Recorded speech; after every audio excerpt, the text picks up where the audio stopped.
جو غریب ہے وہ اس سے غریب کیا جا رہا ہے، تو ملک قرضوں کے نیچے دھستا چلا جا رہا ہے اور وزراء وہ امیر ہو رہے ہیں۔ یہ کل بھی رونا تھا اور آج بھی یہی کہانی ہے۔ تو اصلاحات کا عالم تو یہ ہے کہ پی آئی اے دنیا بھر میں رسوا ہو گئی، پائلٹ بھی رسوا ہو گئے، رشوت و کرپشن کے ریٹ پہلے سے بڑھ گئے، یہ خود پی ٹی آئی کے لوگ کہتے ہیں۔ کوئی ایک ادارہ ایسا نہیں جس میں اصلاحات متعارف کرائی گئی ہو، الٹا سب کے گلے میں بدنامی کے طوق پڑ رہے ہیں۔ یہاں پہ لیں گے ایک بریک، اور بریک کے بعد واپس آئیں گے اور بھی ہم موضوعات آپ کے ساتھ شیئر کریں گے۔ حکومت نے ٹیلی ویژن کی لائسنس فیس بھی بڑھا دی ہے، اور اس کے علاوہ اور بھی ہم موضوعات ہیں۔ کرونا کے حوالے سے بھی اہم خبریں ہیں، اس پر ایک سروے رپورٹ ہے حکومتی اقدامات پر کرونا کے حوالے سے لوگ کیا کہتے ہیں۔ ایک بریک کے بعد جب واپس آئیں گے تو آپ کے ساتھ شیئر کریں گے۔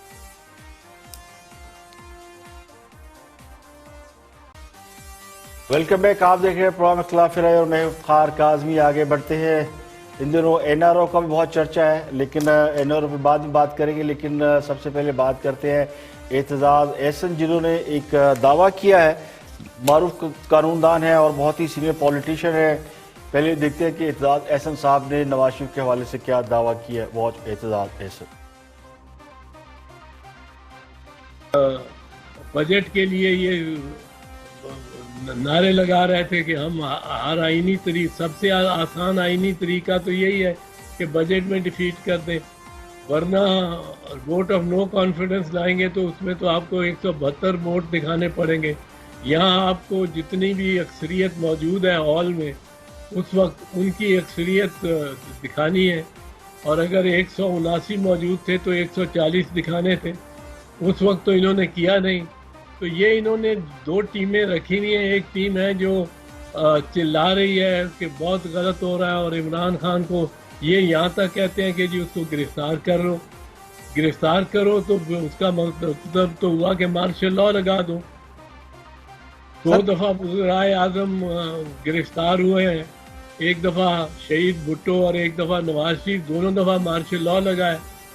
تو یہ تو اس قسم کی باتیں کرنے کی تو ایسی بات کرتے ہیں، اور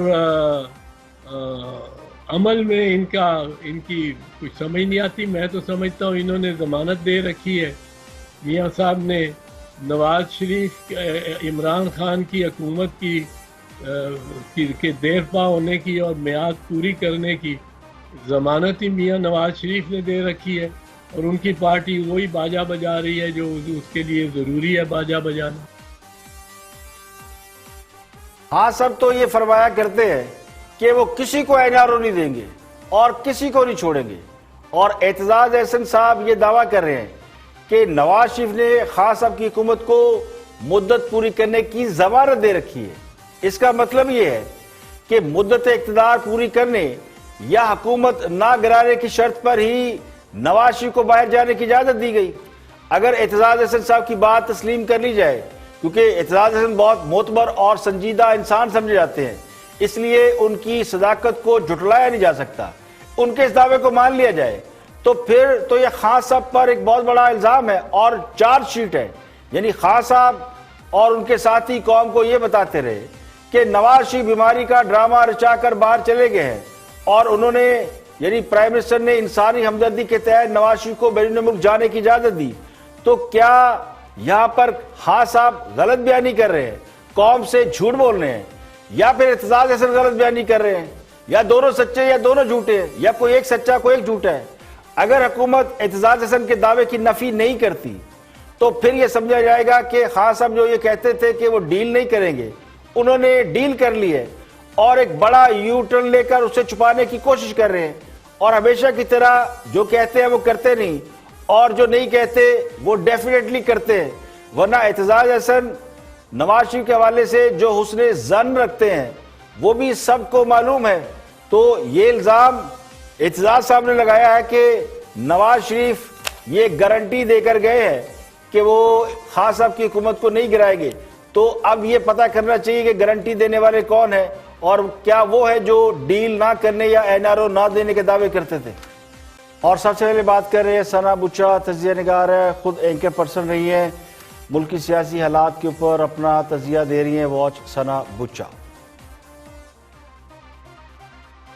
بتا دوں کہ ایسا نہیں ہے کہ آپشنز نہیں ہیں, آپشنز پر غور بھی بہت ہو رہا ہے. کوئی آپشن بننا چاہتا نہیں ہے, کوئی اس جگہ پہ آنا چاہتا نہیں ہے. میں آپ کو یہ بھی بتا دوں کہ جو باغبان ہے نا, وہ اب ایک اور گملے کی بھی سوچ رہے ہیں کہ بیج بو دیا جائے, کیونکہ یہاں تو ڈرائی کلین پارٹی میں کچھ نہیں ہوا, تو شاید اس بار بلیچ کا استعمال کیا جائے.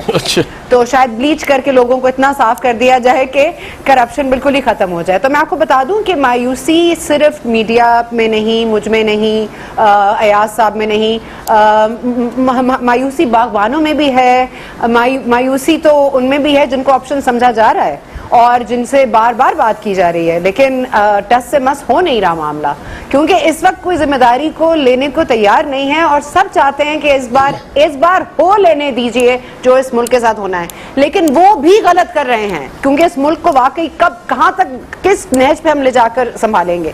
اور اور دیکھیں, اور مجھے جس چیز کا ڈر لگتا ہے وہ یہ لگتا ہے کہ اب جس امپیونٹی سے سب کچھ ہو رہا ہے, جیسے قاضی فائز عیسیٰ کا کیس جس امپیونٹی سے ہوا ہے, ہمیں پتا ہے اس کے پیچھے کون ہے, ہمیں پتا ہے اس کے پیچھے خان صاحب نہیں ہے, ہمیں پتا ہے سرینا عیسیٰ کو کیوں بے عزت کیا جا رہا ہے, ہمیں پتا ہے FBR کے چیئرمین بار بار کیوں تبدیل کیے جا رہے ہیں, ہمیں یہ سب کچھ پتا ہے. ہم کہہ نہیں سکتے, ہم ڈر سکتے ہیں, لیکن اس ملک میں جس امپیونٹی سے اب اپنے حقوق کا استحصال ہم ہوتے ہوئے دیکھ رہے ہیں اور آگے دیکھیں گے, مجھے اس وقت سے خوف آتا ہے, کیونکہ جو استحصال یہ ہمارا کر چکے, اس سے مزید آگے کنواں پیچھے کھائی اسے ہی کہتے ہیں. یعنی پہلے لانے کے لیے زور لگایا اور ہر حد سے گزر گیا.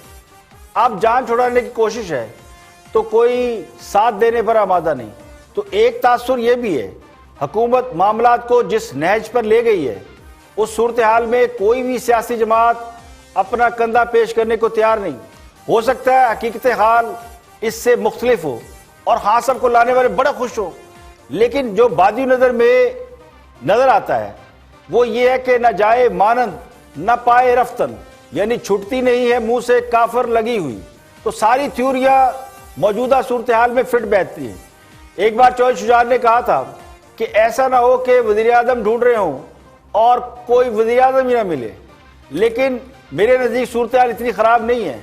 اگر باہر سے کوئی نہیں مل رہا تو حکمران جماعت کے اندر تو دو امیدوار موجود ہیں اور اسی پہ جھگڑا چل رہا ہے. تو جو لوگ خود کو دوسری طرف کھڑا ہوا محسوس کرتے ہیں وہ یہ سمجھتے ہیں کہ پلوں کے نیچے سے جتنا پانی گزرنا تھا گزر چکا, اب جان سے گزرنے کے لیے یا لوز کرنے کے لیے کچھ نہیں ہے. لیکن جو لکیر سے اس پار ہیں انہوں نے بھی کوئی کسر نہیں چھوڑی, اور لکیر کے اس پار والے بھی صبر کی ہر حد سے گزر چکے ہیں. تو ساری رام کہانی میں جو نقصان ہوا ہے وہ ملک کا ہوا ہے, کسی اور کا نہیں ہوا, اور ابھی بھی ہو رہا ہے.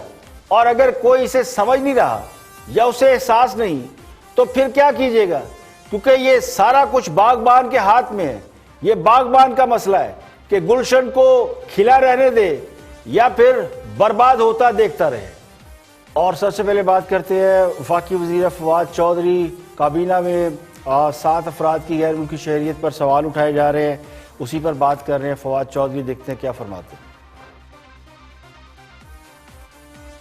اور جو پولیٹیکل نہیں ہے اور بیوروکریٹک سیٹس ہیں وہاں پر تو ہمیں, اور جیسے اگر آپ میری منسٹری کا فار ایگزامپل آپ دیکھیں تو وہاں سائنس اینڈ ٹیکنالوجی میں اگر باہر سے لوگ آئیں اور ٹاپ پوزیشنز پہ لگیں, اس سے اچھی کیا بات ہوگی. چلے میں دوبارہ اپنی سمجھ کے لیے آپ سے پوچھوں کہ اگر فار ایگزامپل زلفی بخاری صاحب ہیں, آپ کا کیا موقف ہوگا کہ ان کو معاون خصوصی نہیں ہونا چاہیے لیکن اسپیشل کیسز میں اگر ان کی کوئی ایکسپرٹیز ہیں, یا آپ ندیم بابر صاحب ہیں ان کی ایکسپرٹیز ہیں, ان ایکسپرٹیز کو تو استعمال پرٹیکولر کیسز میں کیا جا سکتا ہے لیکن ان کو پرماننٹ عہدے نہیں دینے چاہیے. پرماننٹ عہدے ان کے لیے جو ہیں وہ بنے ہوئے ہیں, اور وہ پرماننٹ عہدے بھی کبھی پرابلم نہیں ہے. اور فرینکلی ان کی جو اوپینین ہے فار ایگزامپل ندیم بابر جتنا پاور کو سمجھتے ہیں, بہت کم لوگ اتنا انرجی کو سمجھتے ہیں جتنا ندیم بابر صاحب سمجھتے ہیں یا قاسم سمجھتے ہیں, اور جتنا جو اپنے باقی جس طرح زلفی ہے جو انہوں نے ان کی جو اوپینینز ہیں وہ یہ سمجھتے ہیں. لیکن ابھی بھی جو نیٹ ورک ہے یا جو سیٹ اپ ہے اس میں وہ لوگ ایڈوائز ہی کرتے ہیں.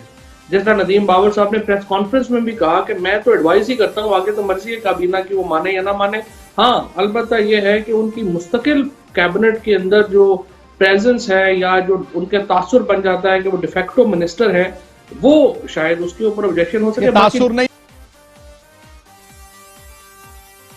دیکھیے ایک مسئلہ یہ بھی ہے، خان صاحب کے بارے میں یہ امپریشن ہے کہ وہ خود سے فیصلے نہیں کرتے، فیصلے کہیں اور سے ہوتے ہیں اور خان صاحب کے ذریعے وہ نافذ العمل ہو جاتے ہیں. ہو سکتا ہے وزیر اعظم اپنے مشیران یا معاونین کے مشوروں پر چل رہے ہوں، کیونکہ خان صاحب جو ماضی میں باتیں کہتے رہے ہیں اس پر وہ بالکل عمل نہیں کرتے.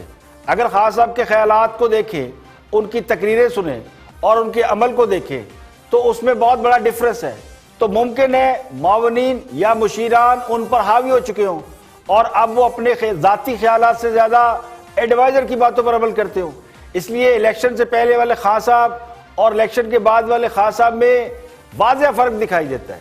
ایک مشہور مثال ہے کہ خربوزے کو دیکھ کر خربوزہ رنگ پکڑتا ہے. تو مشیران اور معاونین کے بارے میں تو یہ نہیں کہا جا سکتا کہ وہ خان صاحب کے رنگ میں رنگے گئے ہیں، الٹا خان صاحب ان کے رنگ میں رنگے ہوئے ضرور نظر آتے ہیں. اور آپ آگے بڑھتے ہیں اور کچھ دوستوں کی بات کرتے ہیں. نیب کے حوالے سے کچھ اہم باتیں کر رہے ہیں ہمارے دوست، دیکھتے ہیں کہ ان کا موقف کیا ہے سپریم کورٹ کے تحریری فیصلے کے بعد، ان کا پوائنٹ آف واچ ہمارے دوست.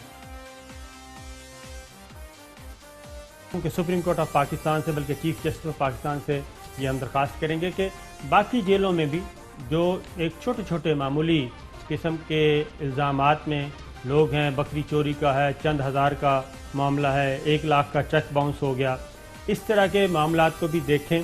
اور کیونکہ ان کا کوئی پرسان حال نہیں ہوتا تو ادھر بھی اس طرف بھی سپریم کورٹ آف پاکستان میرا خیال ہے کہ نوٹس لے تو بہت ساری چیزیں صحیح ہو سکتی ہیں، اصلاح احوال ہو سکتا ہے. جی شویب صاحب آپ کیا کہہ رہے تھے؟ نہیں وہ تو کہتے جی ہمارا سب کو مل گئی کھلی چھٹی.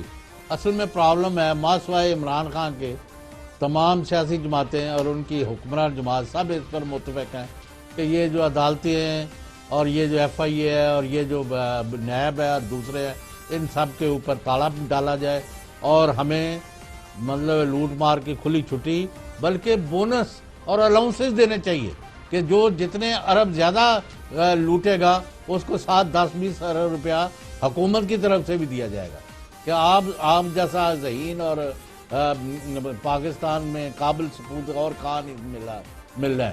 تو یہ ان کا یہ سب کا تو یہ رونا ہے. یہ تو میں روتا کیا ہوں روز چیئرمین نیب کیا کر لے گا؟ کل سے قوالی کر رہے ہیں کہ اس کو نکال دو، اس کو نکال دو. کیوں؟ وہ تانوں چپ ہے مروڑ اٹھتے رہے کہ تاڑے نہ وکدا ہے نہ پیسے پھڑدا ہے تے نہ تاڑی گاؤں داندلی بلیک میلنگ اور دھمکیاں چاہندا ہے. اچھا مزے کی بات ہے وزیر اعظم بھی ایماندار، چیئرمین نیب بھی پاک دامن اور اوپر بیٹھے سارے لوگ ایماندار ہیں. تو پھر خرابی کہاں ہے؟ یا تو پھر سب کچھ ٹھیک ہو جانا چاہیے، انصاف ہوتا نظر آنا چاہیے. لیکن نواز شریف کے خلاف فیصلہ آئے تو عدلیہ زندہ باد کے نعرے، اور اگر نیب کو عدالت چارج شیٹ کر دے تو عدلیہ پر طنزیہ حملے. یعنی اپنی مرضی کا فیصلہ آئے تو واہ واہ، اور فیصلہ مرضی کے خلاف آئے تو آہو بکا. اس سے بڑا دوغلا پن اور تضاد کیا ہو سکتا ہے؟ نیب کو اپوزیشن یا میڈیا نے چارج شیٹ نہیں کیا بلکہ تمام بڑی سیاسی جماعتیں اور خود حکومت کر رہی ہے. عدالت نے اس کا کچا چٹا کھولا ہے، اور جس ادارے کے بارے میں عدلیہ اپنے فیصلے میں یہ لکھ چکی ہے کہ وہ سیاسی انجینئرنگ کے لیے استعمال ہوتا ہے، اس کے باوجود اگر وہ ادارہ کام کرتا رہتا ہے اور عدلیہ کی رائے کے برخلاف چلتا ہے تو اس سے بڑی ہٹ درمی اور کیا ہو سکتی ہے؟ اصولی طور پر تو چیئرمین نیب کو اس کی ذمہ داری لیتے ہوئے اس سے الگ ہو جانا چاہیے تھا. اور جب ان کی ویڈیو منظر عام پر آئی تھی، اگر اسی وقت استعفیٰ دے کر گھر چلے جاتے تو شاید صورتحال مختلف ہوتی. اب نیب کے بارے میں یہ سب جانتے ہیں کہ اس کا قیام مشرف دور میں ہوا تھا اور یہ بدنیتی پر مبنی تھا، اور اس کا نتیجہ کیا نکلا ہے اتنے سالوں کے بعد وہ اب سپریم کورٹ نے اپنے فیصلے میں نکال دیا ہے. اور اسی ایشو پہ بات کر رہے ہیں مجیب الرحمان شامی اپنے نقطہ نظر میں. بہت سینئر جرنلسٹ ہے اور سیاسی حالات پہ جتنی ان کی گرفت ہے بہت کم لوگ ہی ہوتی ہے. تو مجیب الرحمان شامی صاحب کا پوائنٹ آف ویو بھی دیکھتے ہیں، ان کا نقطہ نظر کیا ہے.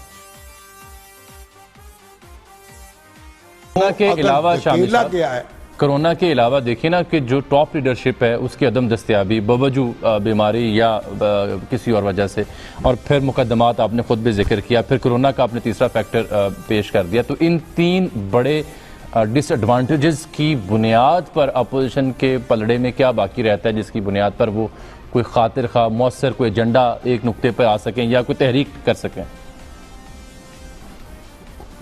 دیکھیے، اپوزیشن کو ایک نقطے پر لانے کی کوشش نہیں کرنی چاہیے. حکومت کو اس کے ساتھ بیٹھ کر ان کی گریونسز دور کرنے چاہیے، مذاکرات کرنے اصول پسندی کی بات ہوگی نا کرنی چاہیے. میں تو عرض کر رہا ہوں کہ اپوزیشن خود کیا صرف اپوزیشن جو ہے وہ کسی ایک نقطے پر خود سے یہ تمام پارٹیاں ہو سکتی ہیں آ سکتی ہیں، اور کیا نقطہ ہو سکتا ہے؟ اپوزیشن وہ نقطہ یہی ہوگا کہ گو عمران گو، اس ایک نقطے پر وہ اکٹھے ہو جائیں گے. اور پھر حکومت، دیکھیے حکومت قائم چاہے رہے چل نہیں سکے گی. ہر روز کہیں ہنگامہ ہوگا، کہیں ہڑتال ہوگی، کہیں مظاہرہ ہوگا، کہیں پہیہ جام ہوگا، کہیں گرفتاری ہوگی، کہیں نعرہ ہوگا. پہیہ جام، ہڑتالیں، مظاہرے، احتجاج کرنا ہو تو اپوزیشن کو متحد ہونے کی ضرورت نہیں. پیپل پارٹی اور مسلم لیگ نون اپنی اپنی جگہ پہ دونوں نیشنل لیول کی جماعتیں ہیں.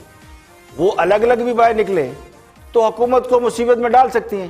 آج پیپل پارٹی اگر احتجاج کا اعلان کر دے تو وہ اکیلی کافی ہے، اور پی ایم ایل این اگر اعلان کرے تو پی ایم ایل این بھی بڑی جان میں ہے. لیکن سوال یہ ہے کہ کیا اپوزیشن واقعی حکومت کو گرانا چاہتی ہے، یا انہیں محض ٹف ٹائم دینا چاہتی ہے، یا محض اپنی سیاست کو زندہ رکھنے کے لیے احتجاج کا ڈھونگ کر رہی ہے، یعنی ڈرامہ کر رہی ہے. مسلم لیگ نون پنجاب کی سب سے بڑی پارٹی ہے اور سب سے بڑا ووٹ بینک ہے ان کا. قومی سطح پر بھی اس وقت آن ریکارڈ دوسری بڑی سیاسی جماعت پی ایم ایل این ہے. اگر ایک جماعت اپنے قائد کی گرفتاری میں باہر نہیں نکلی تو اس سے کسی تحریک کی توقع کرنا میرا خیال ہے کہ بیکار ہے. پیپل پارٹی اور مسلم لیگ نون دونوں اگر مولانا فضل الرحمان کے ساتھ کھڑے ہو جاتے تو آج سیاسی نقشہ تبدیل ہو چکا ہوتا. میرا گمان یہ ہے کہ اپوزیشن کو یا تو گرفتاری اور مقدمات کا خوف ہے جس کی وجہ سے وہ بھرپور طریقے سے حکومت کے خلاف ایک نہیں ہو رہے. اس میں ذاتی مفاد بھی ہو سکتا ہے اور سیاسی حکمت عملی بھی ہو سکتی ہے جو میں نے پہلے بھی آپ کو بتائی. لیکن دونوں صورتوں میں اپوزیشن محض اپنا وجود برقرار رکھنے کے لیے تھوڑی بہت ٹھک ٹھک کر رہی ہے. تو عید کے بعد اے پی سی بلانے کا مطلب یہ ہے کہ اگلے 3-4 ماہ تو گئے، عید کے بعد محرم، پھر سفر، اور ابھی کرونا ختم نہیں ہوا.